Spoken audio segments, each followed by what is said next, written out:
आज के वीडियो में प्रतिरोपण अथवा प्रत्यारोपण को जंतु और पौधों दोनों में समझाऊंगा। तो चलिए सबसे पहले पौधों में समझा देते हैं, इसके बाद जंतुओं में समझाएंगे। प्रतिरोपण क्या है, कैसे किया जाता है, पूरी जानकारी आपको समझाएंगे। चलिए शुरू करते हैं।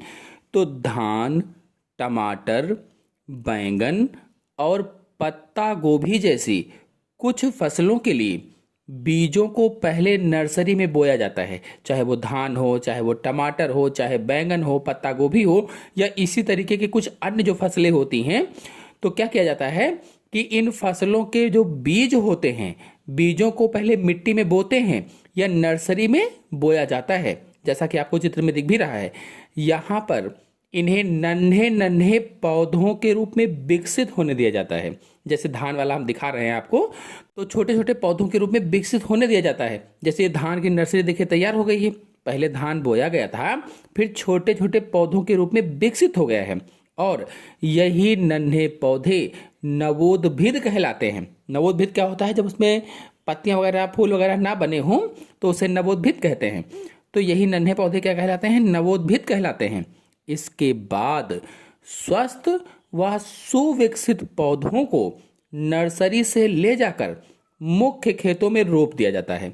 मतलब क्या करते हैं, जैसे धान तैयार हो गया, अब यहाँ से इसको उखाड़ लेते हैं और उखाड़ करके खेतों में इसको लगाते हैं। जैसा कि आपको चित्र में दिख रहा है, इस तरह से लगाया जाता है।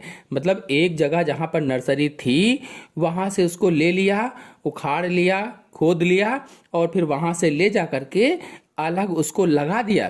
तो इसे ही रोपण कहा जाता है। यानी यही प्रक्रिया क्या कहलाती है? रोपण कहलाती है या प्रतिरोपण कहलाती है। तो प्रतिरोपण का प्रमुख लाभ यह है कि केवल स्वस्थ और चयनित नवोद्भिद को ही मुख्य खेतों में उगाया जाता है। उसमें जो अच्छे अच्छे पौधे होते हैं, जो स्वस्थ पौधे होते हैं, उन्हें ही चुन लिया जाता है और उन्हें ही मेन खेतों में लगाया जाता है। जो खराब होते हैं उनको हटा दिया जाता है। ये एक लाभ है इसका।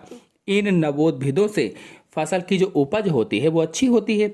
अब जैसे धान लगाया तो देखिए इस तरह से अच्छी उपज वाली फसल पैदा होती, अच्छी फसल पैदा होती, चाहे धान की है, बढ़िया अच्छी सी फसल होती है, अच्छी पैदावार होती है।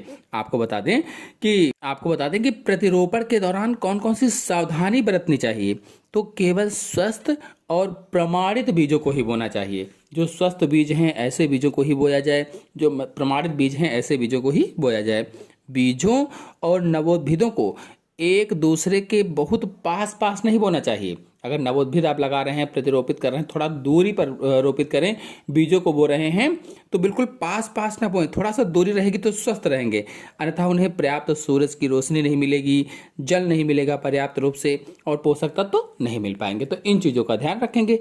चलिए अब प्रतिरोपण को जंतुओं में समझा देते हैं। तो प्रतिरोपण या प्रत्यारोपण का मतलब होता है कि एक व्यक्ति से एक अंग को सर्जरी द्वारा निकालकर दूसरे व्यक्ति में लगाना। कोई एक व्यक्ति है, उसके एक अंग को सर्जरी द्वारा निकाला जाता है, ऑपरेशन द्वारा निकाला जाता है, इसके बाद दूसरे व्यक्ति में लगाया जाता है। इसे ही प्रत्यारोपण या प्रतिरोपण कहा जाता है।